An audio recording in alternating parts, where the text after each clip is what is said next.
Olá, meu nome é João Paulo Severo da Costa, sou psicanalista e em parceria com a EPC, nós mantemos esse quadro aqui quinzenal, o Conexão EPC, onde nos são enviadas perguntas, dos nossos seguidores, dos alunos da Escola de Psicanálise de Curitiba e dos interessados em psicanálise em geral. O tema que eu vou abordar hoje é um tema que remete, inclusive, ao início, da formação de todo psicanalista, que é uma pergunta fundamental de qual a relação entre a psicanálise e outras áreas do saber. Eu vou particularmente delimitar esse tema aqui a duas áreas, que são as áreas médicas, e os saberes de ordem social, da área da sociologia, da antropologia e afins. Primeiramente, é importante notar que a psicanálise, enquanto um, um modo, enquanto uma visão de mundo, tal como Freud colocou, eu já falei isso num vídeo sobre relação entre psicanálise e ciência, que está aí na playlist, ela é formada, a partir de um primeiro momento, né, de um imperativo da ordem médica, de classificações de ordem médica, de uma relação com a nosologia, de uma relação com a etiologia, de um pensamento, inclusive, em certa medida, muito atrelado à questão do fisiológico, do anatômico. Não é? Eu estou dizendo assim do Freud dos primórdios. Eu estou me referindo ali ao Freud médico, neurologista, de meados ali para o fim do século XIX, início do século XX, procurando uma espécie de categoria para pertencimento, procurando uma espécie de catalogação. Freud ele veio dessa escola que tinha ali a ciência, o paradigma da ciência, da época, sobretudo, como um paradigma de montagem epistêmica, como um paradigma de sustentação teórica do discurso. Então, nós vemos conceitos como, por exemplo, de pulsão, nós vemos ali uma forte tendência à referência biológica, a referência fisiobiológica, ainda que Freud não coloque isso, evidentemente, como sendo uma espécie de interlocução direta, entre o corpo e a mente, se é que a gente pode dizer assim. Esse conceito de mente é um conceito também um tanto quanto complicado, mas vamos dizer, a um primeiro movimento, a psicanálise, ela representava ali uma forma de reestruturação, de um paradigma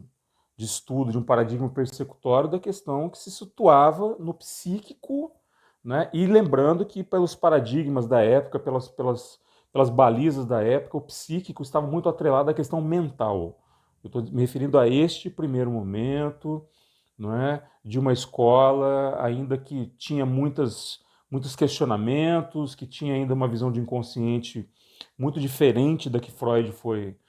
desenvolver depois disso, que tinha uma espécie de preconceitos de certas ordens, de preconcepções de várias ordens, que estavam atrelados justamente ao científico da época, ao modo científico da época, empirista, positivista, procurando uma explicação racional para todos os eventos. E Freud traz aí no corpo da psicanálise uma visão completamente diferente, modificativa nesse sentido, incorporando questões da literatura clássica, incorporando aí questões da filosofia, ainda que Freud tivesse um certo problema com essa nominação, mesmo porque se situava muito o discurso filosófico no especulativo, e o que Freud estava propondo era o contrário, justamente uma praxis teorizável. Então, esse discurso ele começa ali com uma questão médica, há toda uma problemática ao longo da história, da prática da psicanálise ser feita por leigos, a questão dos julgamentos, a questão dos pareceres de Freud, enfim, eu não vou entrar aqui nesse detalhe, isso merece um vídeo à parte, falando sobre como a psicanálise se estabelece como um algo não médico, como um dado da ciência apartado, digamos assim, da questão da medicina em si. Mas é inegável que pelo menos ali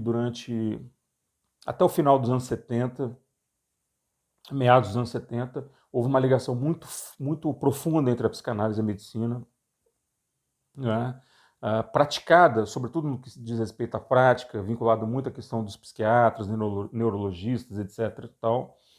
E a partir do DSM-3, eu acho que isso é um bom marcador, né? Quando a histeria retirada ali da classificação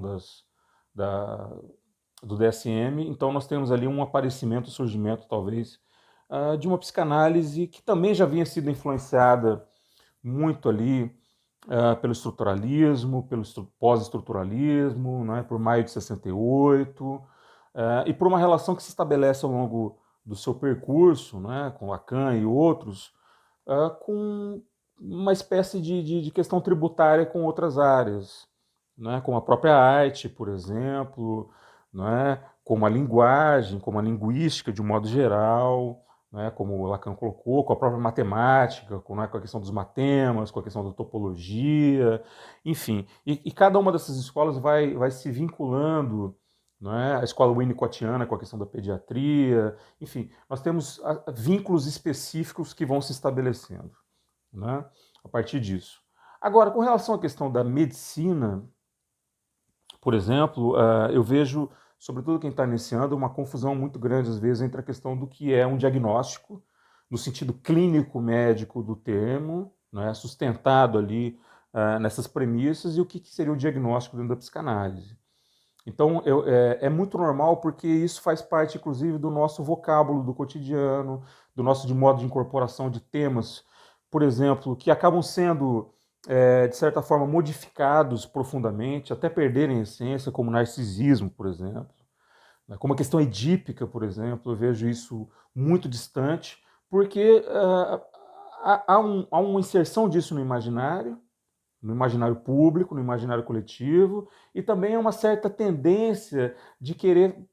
criar uma ponte, né, matricial entre o que seria uma etiologia orgânica, entre o que seria uma concausalidade, né, com uma espécie de tentativa de diagnóstico puro de psicanálise, o que não existe.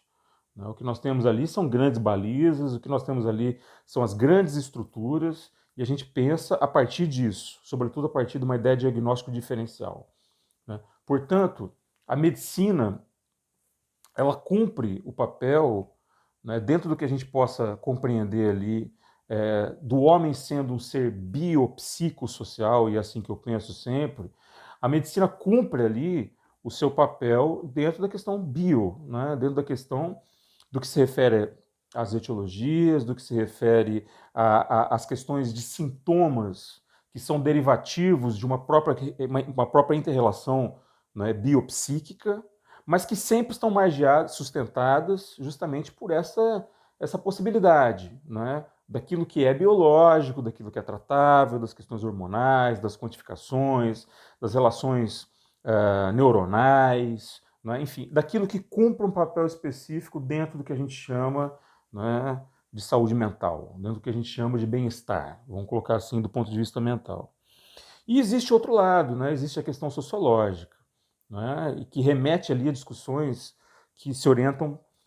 desde o início da sociologia, antes da sociologia, né, com discussões sobre a natureza humana, por exemplo, que são extremamente interessantes, né, isso vem desde a Grécia, mas a gente pode pensar nas escolas mais contemporâneas, vamos dizer assim, mais próximas, né, com as questões de Locke, de Rousseau,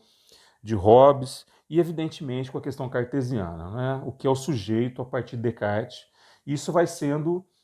também incorporado por uma discussão, sobretudo lacaniana, né, do que é a figura do sujeito e do que é a figura da verdade, né, que possui então essa conexão da questão do socioantropológico com esse ser psíquico, vamos chamar assim.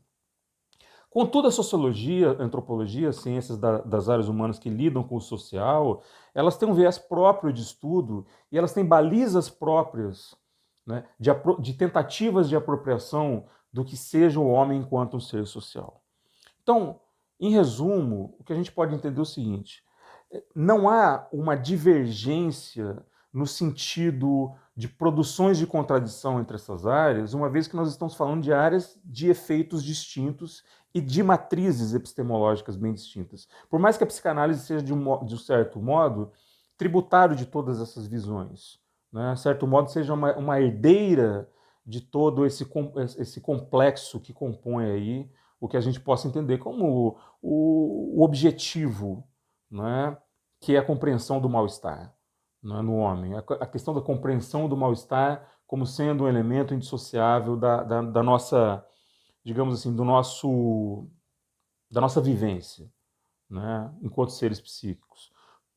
Contudo, essa visão do psíquico é uma visão que nós, psicanalistas, temos. Né? Nós estamos absorvendo, incorporando aquilo que pertence à ordem da linguagem,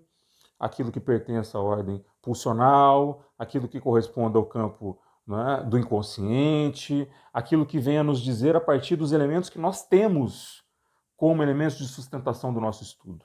Então eu vou dizer em síntese que é isso que nós precisamos, de uma visão do homem como sendo um ser biopsicossocial. Ou seja, não há,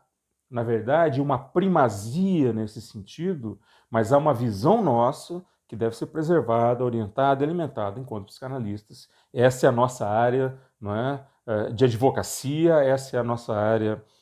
de vínculo com essa questão humana. Eu espero que você tenha gostado desse vídeo. Um grande abraço a todos vocês e até daqui 15 dias com mais um vídeo do Conexão EPC.